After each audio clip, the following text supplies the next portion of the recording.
What's happening, guys? So I know that cost per click, conversion rate, click-through rate, ACoS, these are really confusing terms, and working out how do all of these things speak to each other. Once I'm running ads, where can I improve? What are the problems? When my ads drop off, what's causing that? These are really good questions, and it's actually a very difficult thing to answer in a lot of cases. It can take hours of searching. So what I've been doing is working with Selix and doing some of their tutorials for them, for their new benchmarker. So I thought, why not also share this with you guys here? I know a lot of you would value this content, so I hope you enjoy this. This is a totally free tool that you can use. And in my opinion, Thomas, who runs Selix, really breaks this down very, very well. You're going to see how he kind of brings all these metrics together into this beautiful little graph or table where you can see how everything speaks to each other. And so you're going to be able to see how your click-through rate, conversion rate is impacting orders, which is impacting ACoS. You're going to be able to see how it all hangs together. So remember to drop this video a quick like if you do find it valuable, and enjoy this one. I'm going to be explaining the performance funnel and the ROI section of Selix. Now this section shows you the top 10 KPIs when it comes to PPC ads. So if you know all of these metrics here, there's literally nothing else you actually need to know. And remember, the numbers that you see here are going to be from last month. So if it's May, then you're going to see your numbers for April. And before we jump into the use cases here, how you should be using this data to improve your PPC and your business, let's just take a good look at the structure so you can see how everything falls together. So first off, let's turn off month over month. So you can see the red arrows and green arrows will all disappear, and we'll get to those in a moment. But looking first at our performance funnel, we have impressions at the top. That moves down to clicks, and that moves down to orders. Impressions. This is any time someone saw your ad. So this literally means how many times your ads appeared. And of course, when those are visible, there's a chance that someone would click on that ad. And that brings us to clicks. Of course, those who click your ad. And once they've clicked, they could order your product, or they could choose not to order your product. And that of course leads to orders. And that is how many people actually checked out with your product after clicking on it from your ads. And this is when this data becomes very useful, because now we have a click-through rate and a conversion rate. Now click-through rate is the relationship between impressions and clicks. So out of all those impressions, all those individuals who saw our ad, how many of them actually clicked on the ad? And so you can see here it's 0.21%. But to keep it simple, let's say 100 people saw your ad. You had 100 impressions and 10 of them clicked. That would be a 10% click-through rate. And then conversion rate. Of all of those ones who did click, how many of them actually checked out with your product? How many of them ordered your product? And so here we can see a 8.9% conversion rate. But to keep it simple, if 100 people did click on your ad and 10 of them purchased your product, again, that would be a 10% conversion rate. So now if we move over to the ROI section here.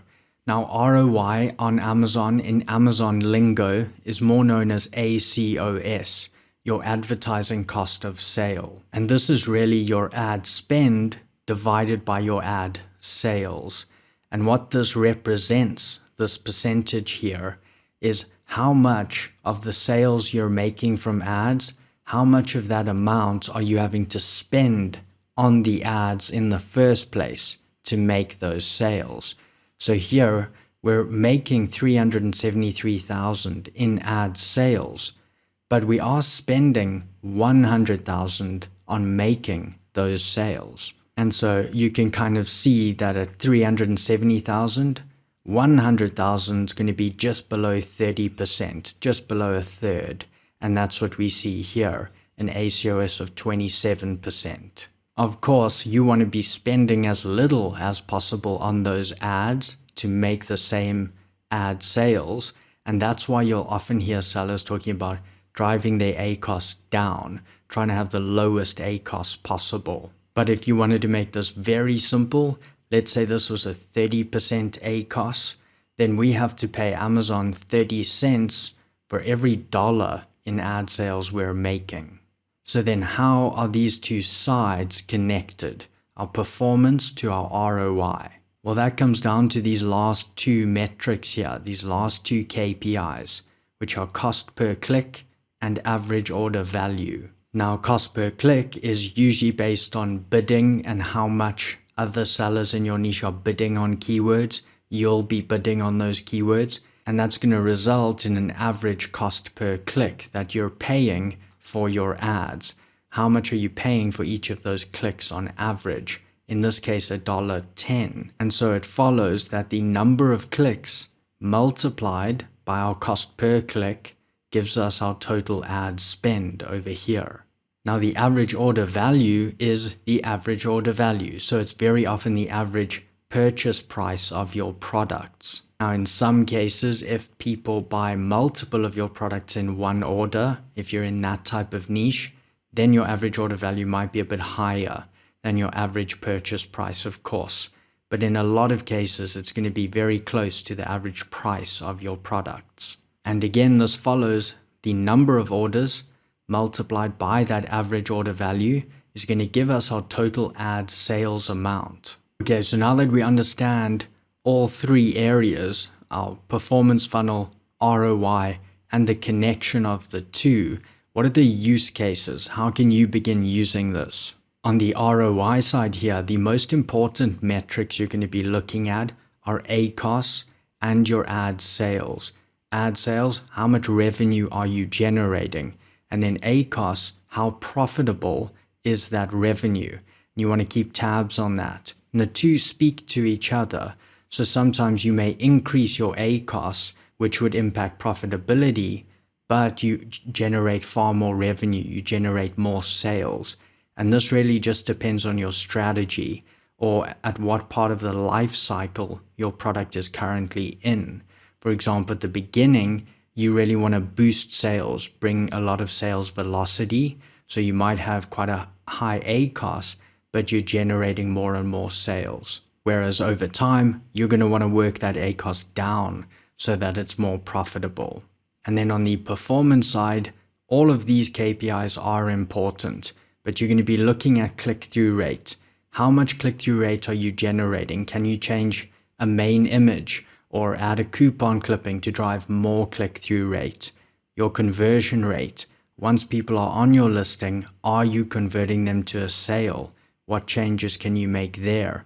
Cost per click. Are you targeting the right keywords? Are you bidding enough? Are there niche keywords you could pay less on? And these are absolutely critical because they result in those ROI metrics. The second use case here is your monthly development. How are you developing over time? Now we're going to click on month over month changes and all of our arrows pop up, which compare us to the previous month's performance. Have we gone up or down in certain areas? Now this is really important. Sellers often ask, why has my ACoS gone up? Why has my ad spend gone up? Why have my ad sales dropped off, etc.? And by looking at the snapshot, you can quickly identify why that is. So for example, here, we've had a big increase in ACoS. So why is that? Well, we can quickly see here that actually our ad spend went up by 11% and our ad sales went down by almost 7%, which are both in the wrong direction. So if we look further, we can see, well, it's not actually click-through rate, that's not down too much. It's not conversion rate, we're actually up on conversion rate. It's not our average order value. But if we look at cost per click, this is up 18.5%. So this is up drastically. So at this point, we know it's our cost per click. It's costing us more for those clicks. And so we can look more into that. We can look at the keywords we're bidding on. Do we perhaps have new competitors in there competing aggressively? Are there other keywords we should be targeting, lower cost niche keywords?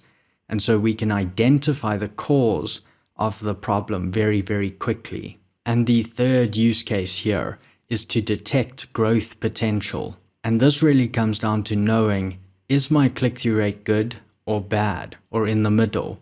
And the same for conversion rate or cost per click. So how do you actually determine that? Well, this is actually exactly what we cover in the product analysis section below. So there you're actually going to be able to see the same types of metrics, but for each of your specific products, because it might be one product in your product line that's resulting in perhaps this higher cost per click that we saw. So you can start to determine which products are problematic or can be improved or are performing well.